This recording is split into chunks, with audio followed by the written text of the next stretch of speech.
La perfección cristiana, según el espíritu de San Francisco de Sales, por Emilio González y González.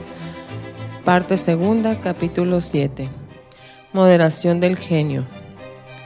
Quien se deja dominar de su genio, se turba, se inquieta, se desalienta en no sabiéndole a su gusto las cosas, por pequeñas que sean.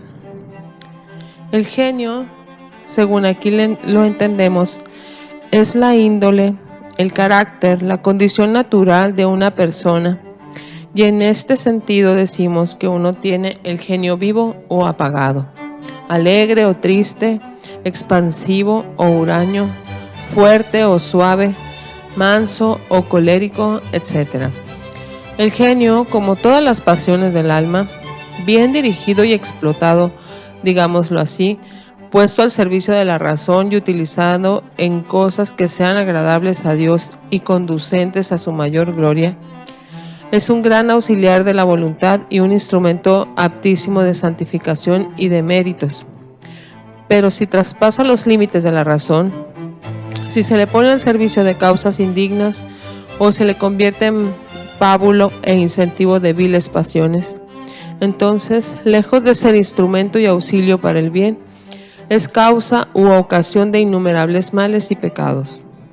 El apóstol San Pablo, utilizando rectamente en la propagación del Evangelio la actitud y viveza de su genio, la entereza y energía de su carácter, fue como un rayo divino que derribó los ídolos del paganismo, como espada de dos filos que penetró en el alma y en las conciencias de los gentiles, como fuego sagrado que se extendió por todo el mundo y encendió los corazones en el amor de nuestro Señor Jesucristo.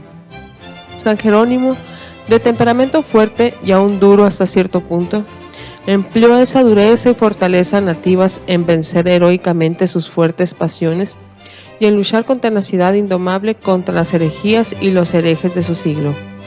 Santa Teresa de Jesús, de carácter naturalmente abierto y expansivo, sirvióse admirablemente de él para insinuarse en los corazones y en las voluntades de las personas con quienes trataba, acabando siempre por hacerlas mejores y acercándolas más a Dios con su trato.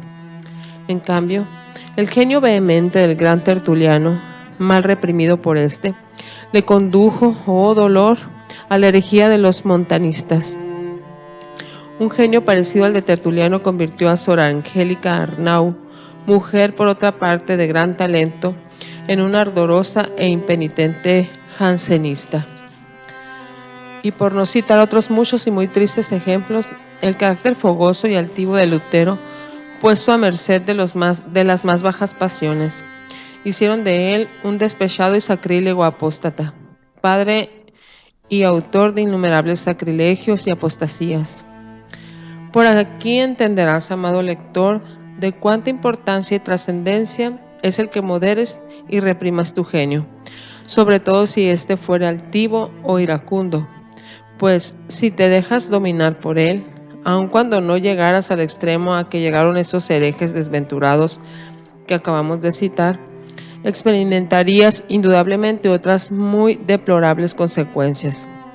Obrarías a menudo sin prudencia ni circunspección, te harías enojoso y tal vez insufrible a las personas que hubieran de tratar contigo. Harías odiosa en ti la devoción.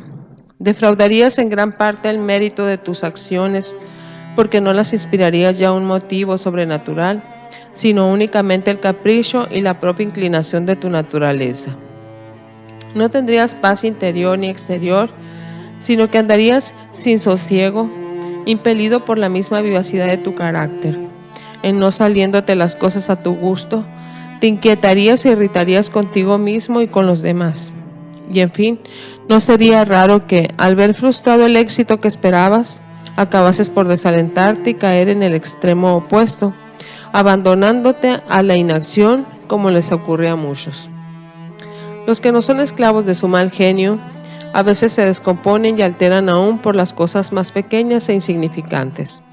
Una molestia cualquiera, el más ligero contratiempo, el que uno les dirija una expresión algún tanto burlona, el que no les traigan al momento un objeto que han pedido o no les hagan un encargo con la prontitud que ellos quisieran, el que se les interrumpa por un instante en la ocupación a que están entregados, el que se les contradiga en lo más mínimo en la conversación, el que se interprete mal una orden sin importancia que han dado. Estas y otras 100 pequeñeces más son motivo suficiente para verlos disgustados, desazonados y tal vez coléricos, revelando con ello su falta de virtud y la gran necesidad que tienen de reformar su carácter. Trabaja tú, querido lector, por reformar y modificar el tuyo, si lo hubiere menester, evitando así el que te conduzca a esos extremos censurables. ¿Cómo le moderarás?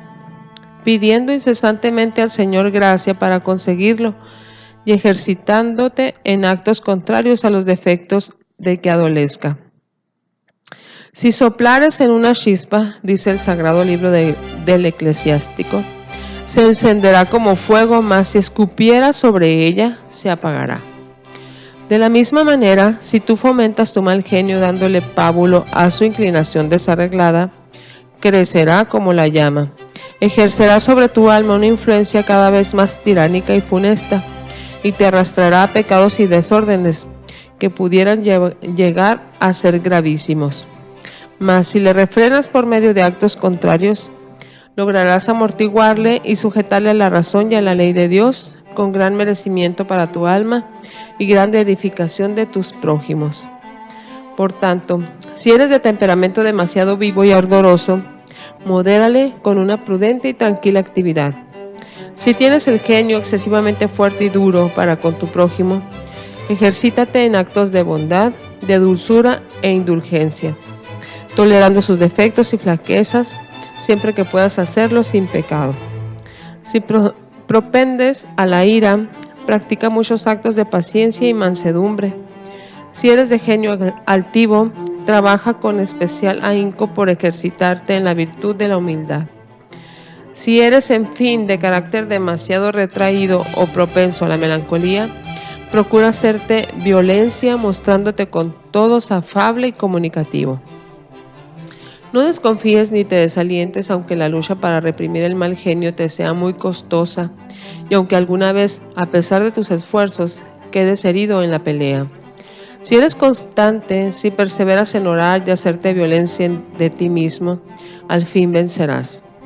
Así como no hay carácter alguno, por bueno que sea, dice San Francisco de Sales, que no pueda hacerse malo con los hábitos viciosos, así tampoco hay natural tan áspero que no pueda domarse y vencerse. Lo primero con la gracia de Dios y después con la industria y diligencias propias. Los santos nos han dado ejemplo de ello, luchando resuelta y confiadamente contra los defectos de su carácter. San Vicente de Paúl era por naturaleza de un temperamento áspero y melancólico, y su semblante de suyo austero y sombrío parecía más propio para alejar que para atraer a los miserables y atribulados. Pero mediante la oración y la mortificación se modificó de tal modo que después, por sus maneras afables y bondadosas para con todos, y especialmente para con los desgraciados, era la admiración y el elogio de las personas, que acudían a él como al mejor y más cariñoso padre para buscar el remedio en sus males y el consuelo en sus aflicciones. El vencimiento de su mal carácter vino a ser de este santo el tipo más heroico de la caridad universal.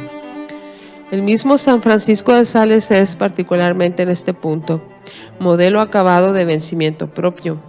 Era de temperamento muy sanguíneo, naturalmente vivo, impaciente y colérico, pero a fuerza de oración y de exámenes de conciencia, continuados por espacio de muchos años, a fuerza de vigilancia, de combates y victorias sobre sí mismo, a fuerza de coger el corazón con ambas manos, como él solía decir, y de tomar a su cólera por el cuello y pisotearla y ahogarla, logró vencerse de tal modo que llegó a ser el hombre más dulce y apacible de su época. Y no sé si de todas las épocas.